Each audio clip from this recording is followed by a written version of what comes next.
Alors, j'ai été accusé par monsieur... Oh, je vous accuse pas du tout. Mais je ne vous ai pas interrompu. Non, mais je vous accuse pas. J'espère avoir le même traitement. J'ai été accusé de la théorie du complot. C'est l'argument habituel de ceux qui n'ont pas d'argument face à des faits qui dérangent. Et donc, je pense qu'il faut se poser la question, la France, amie du Mali.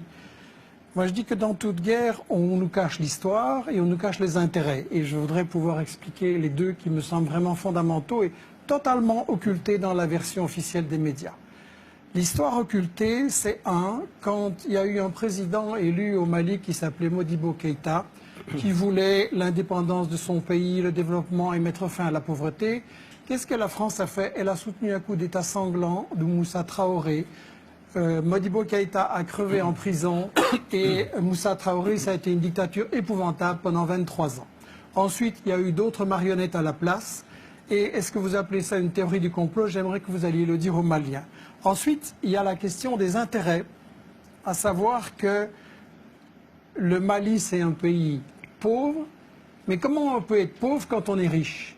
Et toute la région, le Niger, c'est un pays, c'est le dernier pays sur la liste du niveau de pauvreté dans le monde, et c'est un pays très riche avec l'uranium.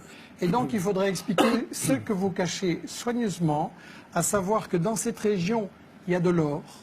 L'or a été exploité au Mali, dans les mines de Morila, par Bouygues, derrière des paravents. On a fait crever les gens qui extrayaient l'or avec du cyanure et de l'arsenic, aucune prévention, les nappes d'eau polluées, les gens crevaient comme des mouches. Et donc, ça c'est Bouygues, ça c'est l'or. De quelle époque parlez-vous, Michel Colomb? Tout récent, c'est encore il y a 5-6 années. La mine a été fermée récemment et on recommence le même coup de l'autre côté. Deuxièmement, l'uranium.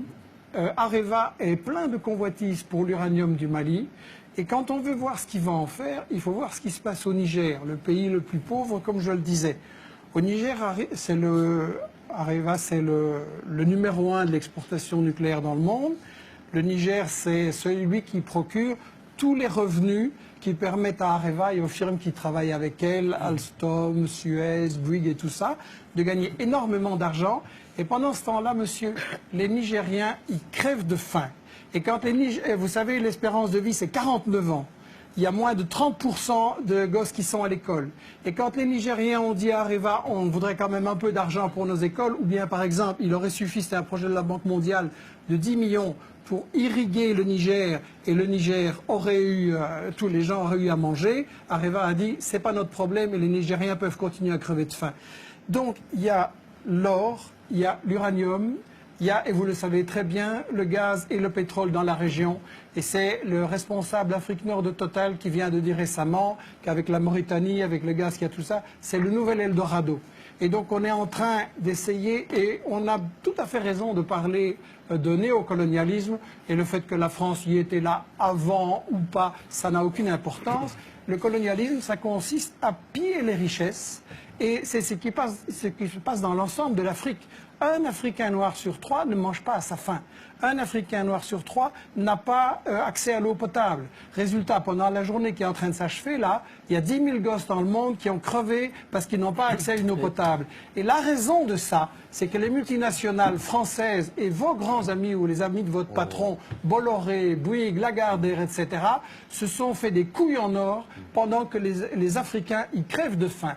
Et ça, allez leur dire que c'est une théorie du complot quand eux, ils voient la misère pendant qu'ici, vos amis, c'est les Ferrari, les Porsche et les châteaux. Vous pensez que quand les mafieux, les fondamentalistes, les terroristes qui sont au nord auront pris le pouvoir, les Maliens vont manger à leur faim, les Nigériens vont manger à leur faim, que ça va aller bien, que ça va aller mieux? Vous pensez qu'il y a un rapport? Alors maintenant, si vous voulez me dire, excusez-moi, je vais vous répondre à votre question. Je vais vous répondre à votre question. Qui a lancé les fondamentalistes en Afghanistan, sinon les États-Unis? Qui travaille avec le Qatar et l'Arabie Saoudite pour répandre les trucs les plus fanatiques en Libye, en Syrie et même un peu ailleurs aussi. Ça, vous le savez très bien.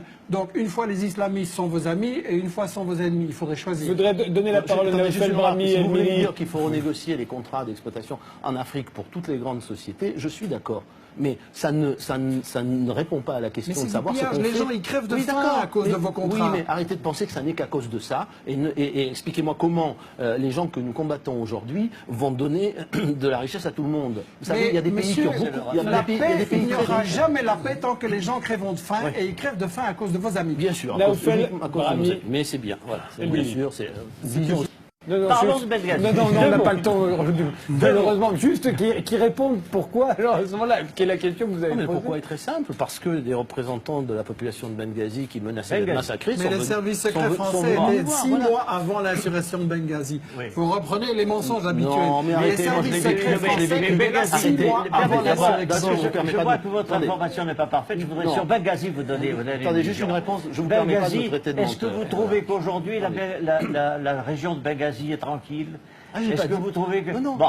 Je n'ai pas dit que Quel tout ça était ça allait tout régler. l'objectif On de a l'intervention de la L'attentat en Algérie, croisade ça en vient de la Libye? Libye. Éviter le C'était massacre. d'introduire la démocratie. Non, mais Vous d'abord, trouvez éviter que la le massacre. démocratie existe en Libye? Non. À Benghazi? Non, À non, Benghazi, on a évité le là massacre, où 15 monsieur le jours ministre, après le massacre. l'indépendance Voilà. et la mission Non, mais c'est sûr de que- notre croisade, on a Oui. assassiné l'ambassadeur des Oui, États-Unis. mais s'ils avaient... si Voulez-vous Kadhafi me avait- dire où est la démocratie Non, c'est aujourd'hui? pas la démocratie qu'on a introduit simplement. On a évité le massacre.